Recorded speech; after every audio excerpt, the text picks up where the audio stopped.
그 다음에 하태경 의원이 지금까지 해수부 공무원 이대준 씨의 월북을 뒷받침하는 것으로 나왔던 그 2년 전에 국방부와 해경이 이게 이러한 것들이 월북을 했다는 증거야 라고 제시했던 것을 하나씩 반박을 합니다. 먼저 지인 34명에게 꽃게를 사다 준다면서 730만 원을 받은 뒤 도박으로 탕진을 하고 빚이 3억 원이다. 그래서 북한으로 도망을 간 거다. 그런데 하태경 의원의 반박입니다. 국가인권위원회가 조사를 해봤더니 도박의 빚은 2배 이상으로 과장이 돼 있었다. 그리고 이대준 씨는 당시 연봉이 6,700만 원쯤 됐다. 따라서 꽃게값 730만 원 충분히 변제가 가능했다. 그리고 도박 빚이 있으면 무조건 월북을 하는 것이냐. 월북 말고도 가령 도박 빚에 쫓기다 보면은 여기 저기 피신할 수도 있었을 텐데 그 해결 방법이 아들까지 있는 사람이 월북을 결정할 수 있다는 말이냐. 그 다음 구명조끼를 착용하고 있었는데 이대준 씨가 이건 구명조끼를 착용했다는 것은 바다를 계속 북쪽으로 헤엄쳐서 넘어갈 결심을 했기 때문에 구명조끼를 착용한 것이다 라고 1년 9개월 전에는 얘기를 했었거든요. 여기에 대해서 이렇게 하태경 의원이 말합니다. 구명조끼에는 2가지 종류가 있는데 훨씬 더 성능 좋은 것은 그대로 방에 두었었다. 선원들 진술을 보면은 월북이 아니다. 왜냐하면 저체온증 막는 방수복을 입지 않고 입수를 했다. 방수복 입지 않고 바닷물에 들어가면 3시간 만에 저체온증으로 사망한다. 만약 당시에 이대준 씨가 진짜 헤엄을 쳐서 혹은 조류를 타고 북쪽으로 넘어갈 생각이 있었다면 반드시 먼저 방수복을 챙겨 입었을 것이다. 왜? 저체온증에 걸리면은 서너 시간 만에 죽을 수밖에 없기 때문에. 다음, 신발을 가지런히 뒀다.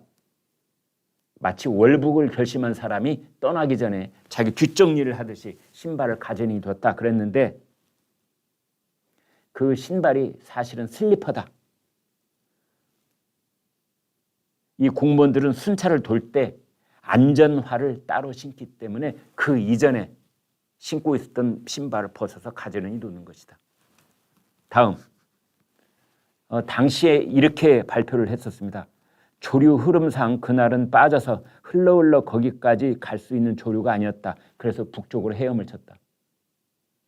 그러니까 조류에 사람이 빠지게 되면 본인 의사와는 전혀 무관하게, 그러니까 본인은 북쪽으로 갈 생각이 전혀 없는데도 이제 조류가 북쪽 방향이었으면 자기도 모르게 북쪽으로 갈 수도 있는 건 아니겠습니까? 그런데 당시에 해경과 국방부는 어떻게 발표를 했었느냐? 조류하고는 상관없이 이대준 씨가 스스로 북쪽을 바라보면서 헤엄을 쳐서 갔던 것이다 라고 얘기를 했는데 하태경 의원이 이렇게 지적을 합니다. 1차 발표와 2차 발표가 달랐다. 처음에는 조류가 그쪽 방향이 아니었기 때문에 본인이 인위적으로 헤엄쳐 갔다. 그러나 2차 발표 때는 조류가 북쪽 방향이었다고 말이 바뀐다. 그 다음 특수정보 SI Special Information이라고 하는 거죠. 특수정보 분석 결과 이건 주로 감청을 하는 겁니다. 그러니까 이 휴전선 가까이 있는 우리 감청 부대가 북한이 주고받는 여러 가지 통신 내용을 감청을 하는 겁니다. 그 감청을 해봤더니 북한군이 이대준 씨의 신상 정보를 정확히 파악하고 있었다. 또 월북 의사가 있다고 북한군이 확인하는 걸 들었다. 그렇게 이제 감청 결과가 나왔다는 건데 월북 의사가 있느냐 또는 신상 정보를 알고 있었느냐 이 문제. 그때 북한군이 이 이대준 씨하고 수십 미터밖에 떨어지지 않은 거리에서 총을 겨눈 채 여러 가지 물을 수 있었다. 넌 누구냐? 그러면 이대준 씨가 나는 대한민국 해수부 공무원인 이재준이다. 나이는 몇 살이다. 지금 살고 있는 곳은 어디다. 이렇게 대답했을 가능성이 있다는 겁니다. 그걸 갖고 마치 총을 겨누고 넌 누구냐 묻는데 줄줄 대답 안 할 사람이 어디가 있느냐 이런 겁니다. 그걸 갖고 마치 이재준 씨가 월북 의사를 미리 저쪽으로 건네줬고 자기의 신상 정보를 미리 건네줬기 때문에 북한군이 이재준의 신상 정보를 알고 있었다는 식으로 발표를 했는데 아니다. 총구를 딱 한 몇십 미터, 20, 30미터 지근 거리에서 겨눈 채 넌 누구냐 그러면은 자기 이름 얘기 안 할 사람이 어디가 있겠느냐 이런 겁니다. 그리고 목숨이 경각에 달려있는 그 순간에 어떻게든 살아남기 위해서 사실은 내가 북한을 동경해서 지금 월북을 하러 왔소이다. 이렇게 대답할 가능성도 있다는 겁니다. 잠시 뒤에 제가 말씀을 드리겠습니다마는 그 북한군에 대해서 감청을 한 결과가 있습니다. 그걸 보면은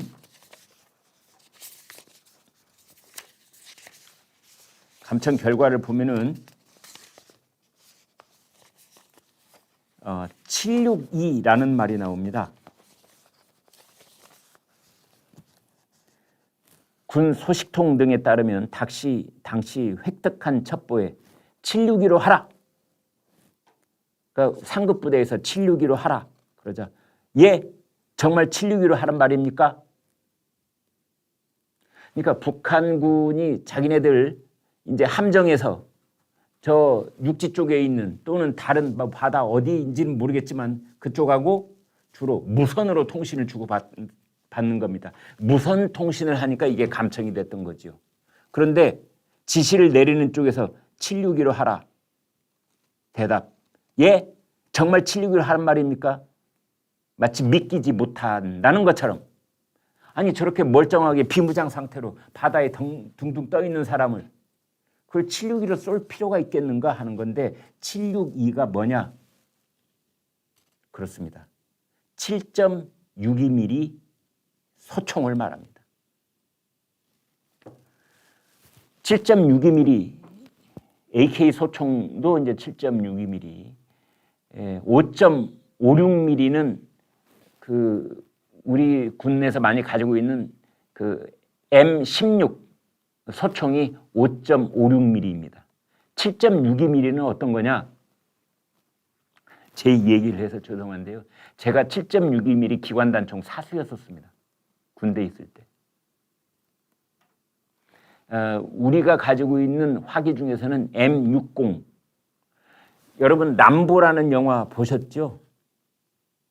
거기에서 그 주인공이 마치 옆구리에 끼고 쭉 이렇게 쏘는 그 총이 바로 M60입니다. 헬리콥터에서 공지작전을 할 때 지상을 향해서 갈기는 기관단총, 그게 M60입니다. 그 탄환의 구경이 7.62mm입니다. 800m가 떨어진 곳에서 7.62mm 기관총을 쏘면은 탄환이 철모를 뚫고 지나갈 만큼 관통력이 좋습니다. 저 그 총 굉장히 많이 쏴봐서 압니다. 1분당 300발인가 쏠 수 있습니다. 그냥 방아쇠를 당기고 있으면 계속 나가는 겁니다. 그 총을 가지고 AK 7.62mm 탄환으로 30m 거리에 있는 우리나라 해수부 공무원을 집중 사격을 한 겁니다. 그래서 아마 이 북한군 병사도 그 해군 병사도 그 말이 잘 안 믿겨졌던 것 같습니다. 저 위에서 7.62mm 총으로 해라. 그러니까 예? 7.62mm요? 정말 7.62mm로 하란 말입니까? 정말 762로 하란 말입니까? 이런 교신이 있었다는 겁니다. 지근거리에서 기총소사 7.62mm를 하면은 아마 시신이 공중분해가 됐을 겁니다. 공중분해가 됐을 겁니다. 북한에서는 간혹 평양 시민들을 모아놓고 저렇게 기관단총으로 고사포를 동원해서 쏘는데 기관단총이야. 처형을 하기도 한다는 거 아닙니까?